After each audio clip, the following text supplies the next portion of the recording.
Hello दोस्तों, welcome back to channel. Guys, हम लोग पढ़ रहे थे क्या? एक्सरसाइज कौन से चैप्टर की? Some basic concept of chemistry की, राइट। प्रीवियस वीडियो में, पिछले वीडियो में हमने क्वेश्चन नंबर 4 को सॉल्व किया था। 4 का question number A B C D E ये कंप्लीट कर लिया था हमने, ठीक है। क्वेश्चन नंबर एफ भी हमने कंप्लीट कर लिया था। आई होप आपने वो वीडियो देखा होगा और आपको वो सारी चीजें समझ में आई होगी, ठीक है गाइस। आज अभी वही एक्सरसाइज को आगे बढ़ाएंगे हम लोग आज के वीडियो में, जहां पे हम लोग नंबर ऑफ मोल्स के रिलेटेड जो भी क्वेश्चंस है, एवरेज एटॉमिक मास के रिलेटेड जो क्वेश्चंस है उसको सॉल्व करेंगे, ठीक है। तो क्वेश्चन नंबर 4 का कौन सा क्वेश्चन हमारा अभी अभी है? नेक्स्ट क्वेश्चन, दैट इज जी यानी the natural isotopes abundance, isotopic abundance of B10 is 19.60% and B11 is 80.40%. The exact isotopic mass are 10.13 and 11.009%, 11.009 respectively. Calculate the average atomic mass of boron. ठीक है, हमें यहाँ पे क्या करना है? Average atomic mass find out करना है बच्चों, राइट। ओके, तो चलो शुरू करते हैं फिर इसका कैलकुलेशन पार्ट। देखो यहाँ पे दो चीजें दी है, एक तो परसेंटेज दिया है किसका? बोरॉन का, as well as this one boron 10 and boron 11 का, दो आइसोटोप्स के परसेंटेज रिलेटिव अबंडेंस दे दिए है, प्लस उनके दोनों के एटॉमिक मासेस भी दे दिए हैं। फॉर्मूला क्या है? Relative abundance into atomic mass divided by 100। ये सिंपल फॉर्मूला यहाँ पे यूज करना है, ठीक है गाइस। तो शुरू करते हैं विद दिस वन। ओके, यहाँ पे देख लो बच्चों, क्वेश्चन नंबर 4 कौन सा क्वेश्चन था वो? That is F, I think so ना। ओके, क्वेश्चन नंबर 4 का जी, नॉट एफ नहीं, एफ तो कल कर लिया था हमने। क्वेश्चन नंबर 4 का G question. Okay, question number 4 and G. Okay, चलो क्या दिया है वहां पे? क्वेश्चन नंबर 4 के जी में 1 is relative abundance of boron, तो B10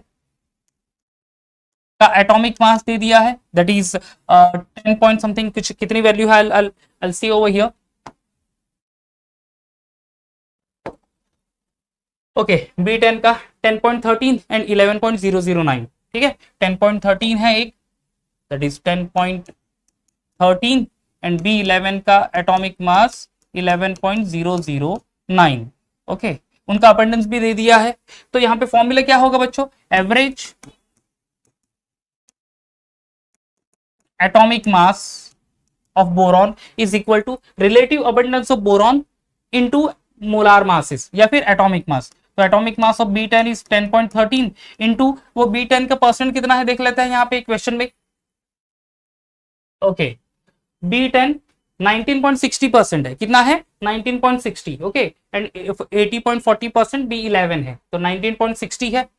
ओके, देन 19.60 प्लस अभी second isotope is boron B11, उसका एटॉमिक मास कितना? 11.009, 11.009 इंटू परसेंट कितना है? 80.40% डिवाइडेड बाई 100, ठीक है, डिवाइडेड बाई 100।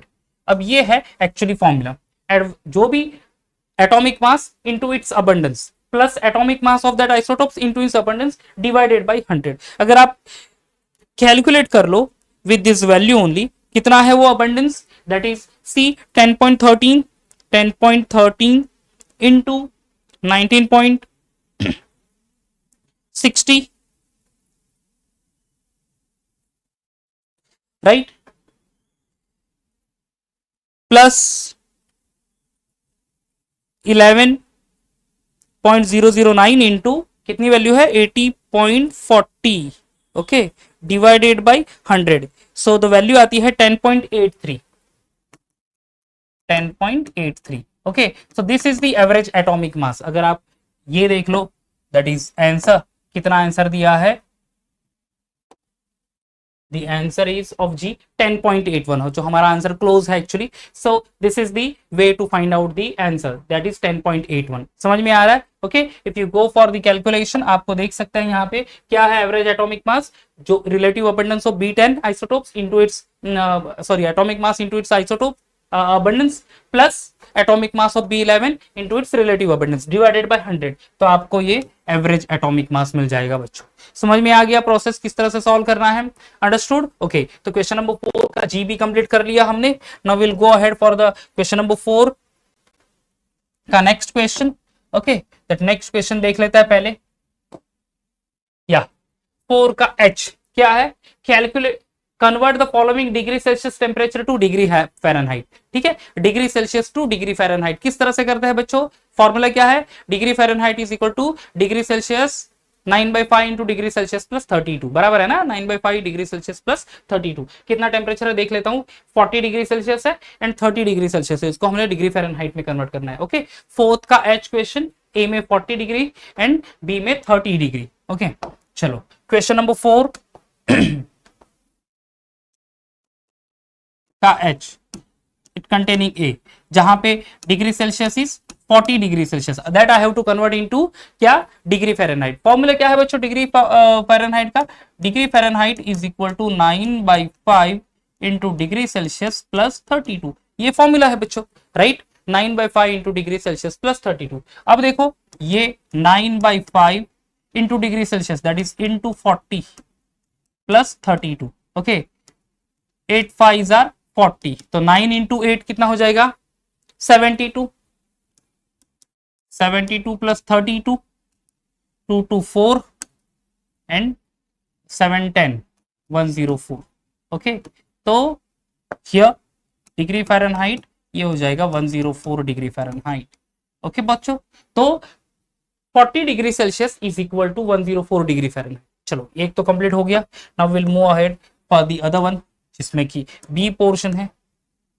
दूसरा कितना दिया था, 30 डिग्री सेल्सियस बी में। ओके, ए में है 40 degree Celsius, B having 30 degree Celsius. Okay, अभी again will use the same formula only, degree Fahrenheit is equal to 9/5 into degree Celsius plus 32, right, तो 9/5 into degree Celsius कितना, 30 degree Celsius plus 32।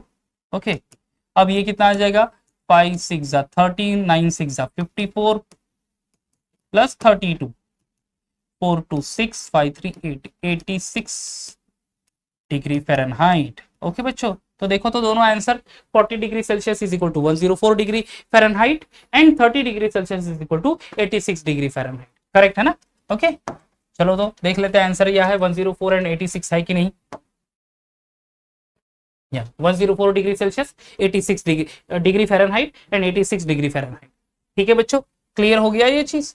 Okay then आगे बढ़ेंगे, चलो 4 का F H complete कर लिया हमने, जी एंड एच कंप्लीट कर लिया, अभी आ जाएंगे आई पे। ये बहुत इंपॉर्टेंट क्वेश्चन है दोस्तों। ओके, बहुत बहुत बहुत इंपॉर्टेंट, क्योंकि यहाँ पे हमें देखो तो calculate the number of moles and the molecules of acetic acid, number of moles find करना है, नंबर ऑफ मॉलिक्यूल्स फाइंड करना है, किसका, एसिटिक एसिड का, जहां पे कुछ मास दिया होगा I think so. Okay, acetic acid present in 22 gram of it, यानी 22 ग्राम ऑफ एसिटिक एसिड दिया है बच्चों, उसका number of moles and number of molecules find करेंगे हम लोग। ठीक है, question number 4 I, calculate the number of moles and the number of molecules of acetic acid present in 22 gram of it। ठीक है, चलो कर लेते हैं फिर सॉल्व।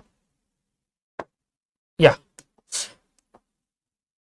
क्वेश्चन नंबर 4 आई, पहले उसका गिवन लिख लेता हूं बच्चों में, given, now mass of acetic acid is there,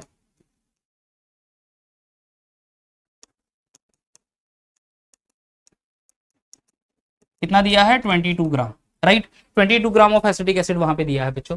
okay, second जो नंबर ऑफ मोल्स के लिए फाइंड करने के लिए हमें जो चीज चाहिए वो क्या चाहिए, मोलार मास, तो मोलार मास भी फाइंड कर लेते हैं एसिटिक एसिड का। ओके, मोलार मास,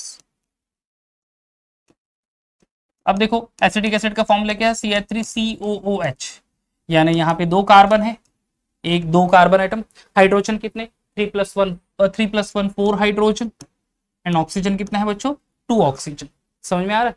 ओके, अब कार्बन का एटॉमिक मास कितना है, 12 into 2 plus hydrogen 1 into 4 plus oxygen कितना है, 16 इंटू 2, क्या है वैल्यू, ये 24 प्लस 4 प्लस 16 2 32, बराबर है। ओके, अब 22 एंड 4 यानी कितना हो जाएगा, that is 28 plus 2 30 plus 30 60। Okay, 60 gram per mole, तो 60 gram is the molar mass of acetic acid, समझ में आ रहा है। ओके, तो मोलार एसिटिक एसिड का मोलार मास फाइंड कर लिया हमने, हमारे पास मास ऑफ एसिटिक एसिड है। ओके, फाइंड कर लेते हैं number of moles now. Yes, what is the formula to find out number of moles, number of moles, उसका that is denoted by N sign, बराबर है। क्या है formula? Mass of substance upon molar mass, mass of substance, यहां पे substance अपना कौन सा है? Acetic acid, upon molar mass. अब मास कितना है बच्चों? 22, मोलार मास कितना है? 60। क्या आएगा number of moles? Let calculate. 22 divided by 60, 0.3666, ठीक है, 0.3666 मोल। यूनिट क्या है उसका? मोल। तो यहाँ पे n की वैल्यू जो आती है बच्चों, ये आती है या 0.3666 मोल। करेक्ट है कि नहीं? Let's see again, the answer is given no. तो चलो क्रॉस चेक कर लेते हैं कि आंसर वही है क्या। फोर्थ का आई देखो 0.3666 मोल, बराबर है। प्रोसेस समझ में आ गई? How to calculate number of moles of substance, mass of a substance upon molar mass, बराबर है। ओके अब नंबर ऑफ मॉलिक्यूल्स भी फाइंड कर लेते हैं बच्चों। नंबर ऑफ मॉलिक्यूल्स के लिए फॉर्मूला क्या है हमारे पास? Number of molecules, second, number of molecules, n into Na, ये फॉर्मूला है बच्चों। n यानी number of moles and Na यानी एवोगाड्रोस कांस्टेंट 6.022 इंटू 10⁻23। तो वैल्यू लिख लेते पहले, 0.3666 इंटू 6.022 इंटू 10⁻23। ओके चलो वो भी कैलकुलेशन कर लेते हैं। 0.3666 इंटू 6.022 यानी आ जाएगा 2.207 और क्या है 2076 ओनली, या इनटू 10⁻23 मॉलिक्यूल्स। ओके तो number of moles into 6.022 into 10⁻23, 2.2076 into 10⁻23 molecules. Okay let's check the answer. 2.2076 into 10⁻23 molecules. समझ में आ रहा है बच्चों? ओके बहुत इंपॉर्टेंट टॉपिक, शायद आपको ये एग्जाम में आ भी सकता है। जनरली पूछते ही है एक्चुअली नंबर ऑफ मोल्स, ये पर्टिकुलर सम नहीं बट ऐसे टाइप के सम्स जहां पे कुछ मास दिया होगा सब्सटेंस का, यहाँ पे हमें नंबर ऑफ मोल्स फाइंड करना है, नंबर ऑफ मॉलिक्यूल्स भी फाइंड करना है। समझ में आ गया?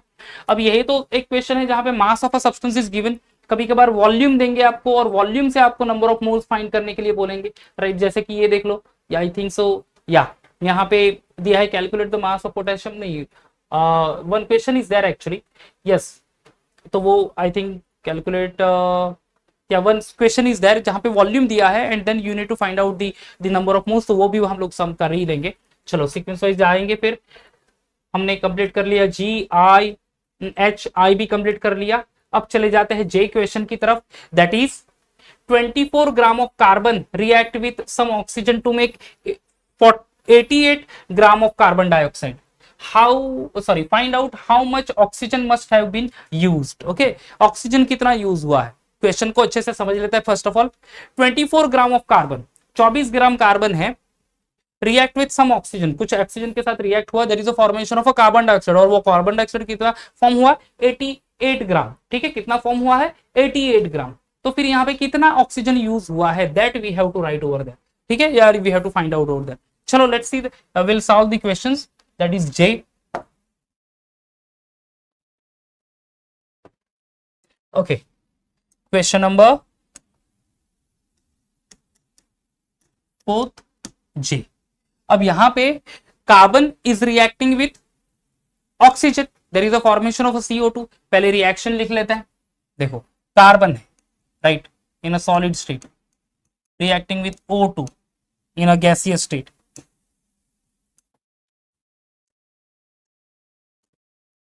And there is a formation of CO2। बराबर है बच्चों, कितना? CO2। अब इसका मोलार मास देख लेते हैं कि क्या एग्जैक्टली रिएक्शन है। इनके कार्बन, कार्बन का एटॉमिक मास कितना है? 12। ठीक है, कितना एटॉमिक मास है? 12। तो ये कंप्लीट बैलेंस इक्वेशन है बच्चों। ओके तो 12 is the atomic mass of carbon, ये पर्टिकुलर इक्वेशन से। ऑक्सीजन का एटॉमिक मास 16, यानी 16 + 16 32, तो ये हो गया बच्चों 32 ग्राम। ये 12 ग्राम, 1 mole of carbon react with 1 mole of oxygen. Formation of CO2 कितना हो गया? कार्बन 12, ऑक्सीजन 32, 12 + 32 44 ग्राम। ओके, अब ये बैलेंस केमिकल इक्वेशन के अकॉर्डिंगली क्या हो रहा है कि 12 gram of carbon reacting with 32 gram of oxygen and there is a formation of 44 gram of CO2। हमारा क्वेश्चन क्या है, कार्बन रिएक्ट हो रहा है किसके साथ, ऑक्सीजन के साथ, some quantity of oxygen and there is a formation of 88 gram of this one CO2। और यहाँ पे कार्बन का वेट भी दिया है 24 gram of carbon react with some oxygen to make 88 gram of carbon, यानी एक्चुअली डबल द क्वांटिटी है जो एक्चुअल बैलेंस केमिकल इक्वेशन में यूज होती है। ठीक है, यहाँ पे यूज हो रहा है कितना, 12 ग्राम। तो again if I am writing the same equation only, अगर सेम इक्वेशन में लिख लेता हूं this time, but this time 2 carbon atom reacting with 2 O2, तभी वो बैलेंस इक्वेशन हो जाएगा। There is a formation of 2 CO2 in a gaseous state. अब देखो, अब यहां पे बच्चों ये 2 कार्बन एटम्स, ओके, यानी इसका एटॉमिक मास कितना होगा, 12 + 12 24, बराबर है, उतना ही कार्बन दिया है, बराबर है, 24 ग्राम ऑफ कार्बन। अब वो 2 CO2 मॉलिक्यूल फॉर्म कर रहा है, राइट, यानी एक CO2 मॉलिक्यूल का 44 ग्राम एटॉमिक मोलार मास है, तो फिर 2 का हो जाएगा 88 ग्राम। वही तो क्वेश्चन है ना बच्चों अपना, ओके, क्वेश्चन ही समझ लो क्या है, 24 gram of carbon react with some oxygen to forms 88 gram of oxygen. तो find out how much oxygen must have been used. तो ऑक्सीजन कितना होगा, देखो सिंगल जो रिएक्शन था, सिंगल आई मीन 1 मोल्स के, तो 1 mole of carbon react with 1 mole of oxygen gives 1 mole of CO2, जहां पे 12 gram react with 32 gram of oxygen and forms 44 gram of CO2। 2 moles reacting with 2 moles of oxygen forms 2 moles of CO2। तो 2 moles का मास हो जाएगा 24 gram carbon के लिए and 2 moles of CO2 88 ग्राम। तो उतना 2 moles का ऑक्सीजन कितना होगा, 64 gram. And this is our answer. ठीक है, यही हमारा आंसर है, क्या, 64 gram. So for if 24 gram of carbon react with some quantity of oxygen to give 88 gram of CO2, the quantity of oxygen required is 64 gram। कितना है, 64 gram. Simply यही form में इक्वेशन लिखना है, and then you have to write the number of mass used over there, okay, और the quantity of that particular substance used over there, and that is the answer. 64 + 24 that is 88 gram. देखते हैं answer वही है, 64 ही होगा, but obvious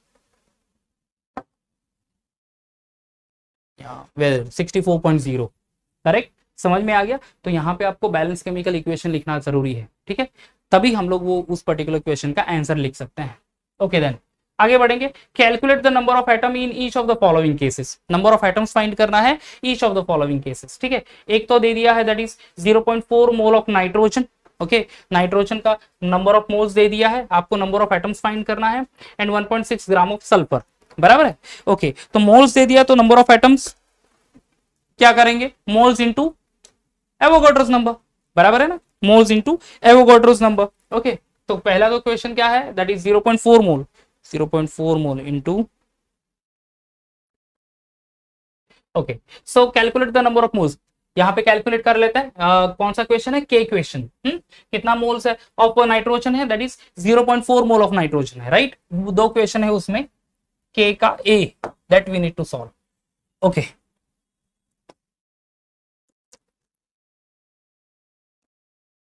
question number 4 का K and then A, जिसमें I write first of all the given things. Number of moles is given 0.4 मोल।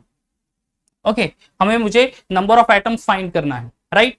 क्या formula है number of atoms के लिए, सिंपली नाइट्रोजन एटम का नंबर ऑफ मोल्स दिया है, यानी नंबर ऑफ मॉलिक्यूल्स वाला फॉर्मूला यूज करना पड़ेगा, that is number of moles into Avogadro's number, जो यहाँ पे हमने किया था, या number of molecules N into N, same वही यूज करना है। यहाँ पे मॉलिक्यूल के क्यों, क्योंकि यहाँ पे एसिडिक एसिड मॉलिक्यूल था, वहां पे नाइट्रोजन सिंगल एटम की बात कर रहा है, तो instead of molecule will consider number of atoms is equal to number of moles into Avogadro's constant. ठीक है, तो फिर यहाँ पे नंबर ऑफ एटम्स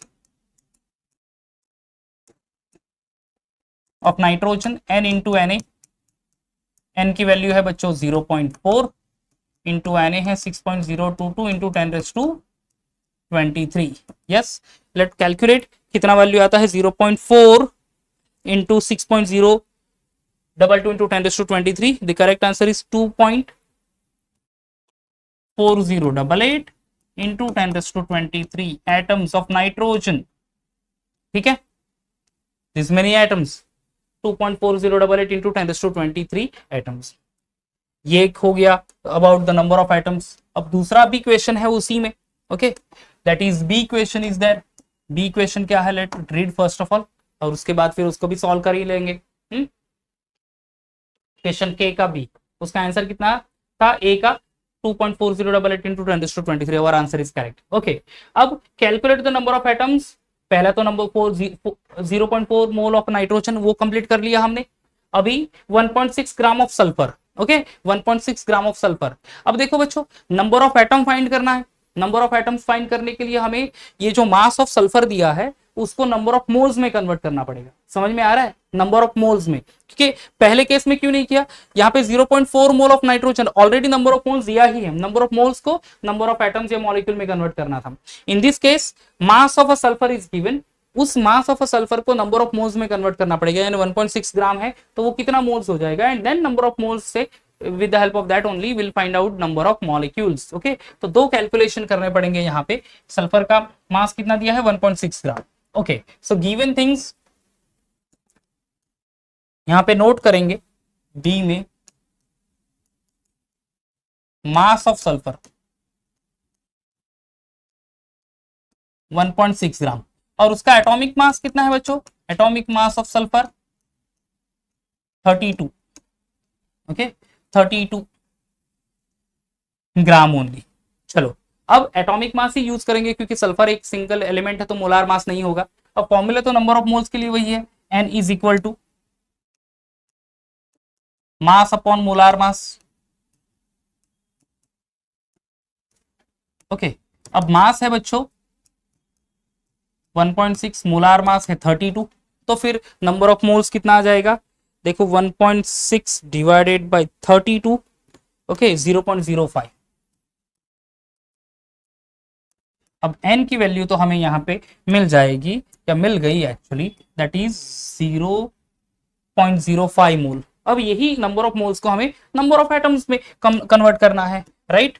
तो हियर नंबर ऑफ एटम्स, यहाँ पे एटम्स एक्चुअली एटोमिसिटी वाला भी फॉर्मूला यूज करेंगे, बट वो मॉलिक्यूल्स होंगे तब. ये सिंगल एटम ही है तो will use this same formula only, n into Na.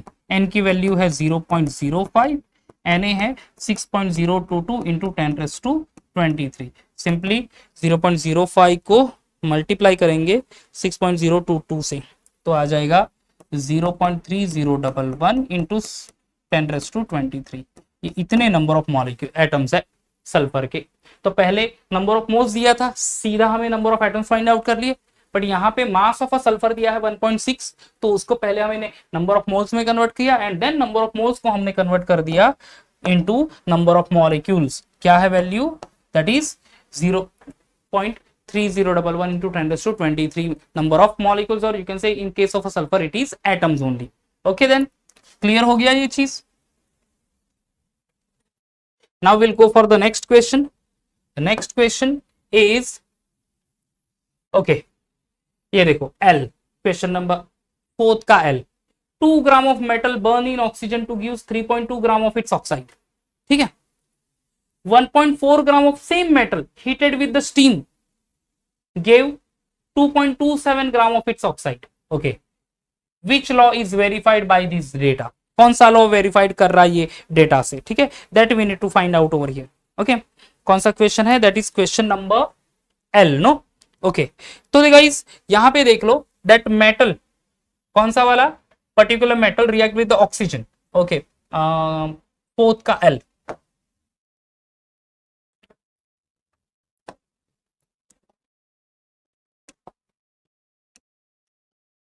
Fourth L.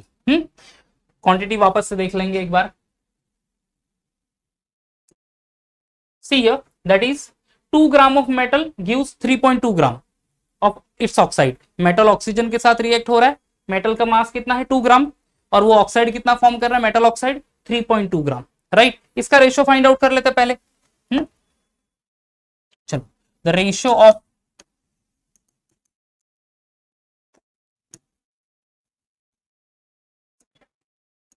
Ratio of M is to O, metal is to oxygen, metal oxide form हो रहा है ना, that is 2 gram is to कितना है quantity, that is okay 3.2 gram, 2 is to 3.2, ठीक है, 2 is to 3.2। बच्चों simply यहां पे हमें ये करना है, that is 3.2 divided by 2 actually 2 divided by 3.2, okay, ये रेशियो लेना है 2 डिवाइडेड बाई 3.2, तो क्या आ जाएगा 2 divided by 3.2, the ratio is 0.625, ठीक है। चलो ये एक चीज क्लियर हो गई हमारी। अब हम लोग दूसरे जो मेटल रिएक्ट विद स्टीम ये भी देख लेंगे कितना मास है, let's check. Okay so here 1.42 gram of same metal reacting with 2.27, 1.42 and 2.27,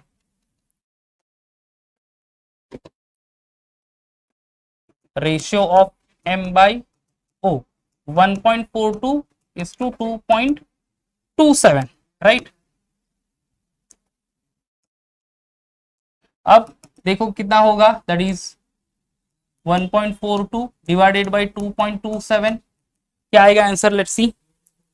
1.42 divided by 2.27, 0.625, 0.625, okay. दोनों का रेशो सेम ही आ रहा है, सेम आ रहा है रेशो, यानी वो कौन सा है, this is actually the law of definite proportion. कौन सा वाला लॉ है, that is the law of definite proportion, क्योंकि देखो दोनों ratio metal is to oxygen, metal is to oxygen, दोनों मेटल ऑक्साइड फॉर्म कर रहा है, 0.625, 0.625। तो यहां पे हमारा जो करेक्ट आंसर है, this law satisfied, law of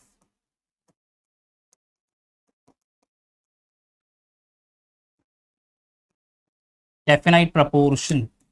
okay समझ में आ गया कौन सा लॉ सेटिस्फाइड कर रहा है, वो लॉ ऑफ डेफिनाइट प्रपोर्शन, क्योंकि हमने मेटल इज टू ऑक्सीजन का रेशो ले लिया, आ गया कितना 0.625। सेकंड केस में भी मास के बेसिस पे मेटल इज टू ऑक्सीजन का रेशो ले लिया 0.625, तो दोनों का परसेंटेज मेटल ऑक्साइड का सेम ही आ रहा है, डेफिनाइट ही आ रहा है, ओके। यानी हमारा ये लॉ है, that is law of definite proportion. Clear हो गया बच्चों, okay. Now will move to the next question. Now here question number 4 का M, in 2 moles of acetaldehyde CH3CHO 2 moles of acetaldehyde, ठीक है, दे दिया है यहाँ पे 2 moles of acetaldehyde, calculate the following. 3 से 4 चीजें कैलकुलेट करनी है, सिंपल सा calculation actually. Number of moles of carbon, number of moles of hydrogen, number of moles of oxygen and number of molecules of this one acetaldehyde, number of molecules, ठीक है। क्या है, 2 moles of acetaldehyde है, CH3CHO ये formula है। Number of moles of carbon, number of moles of hydrogen, number of moles of oxygen ये form करना है, and number of molecules of acetaldehyde, ठीक है। देखते हैं चलो।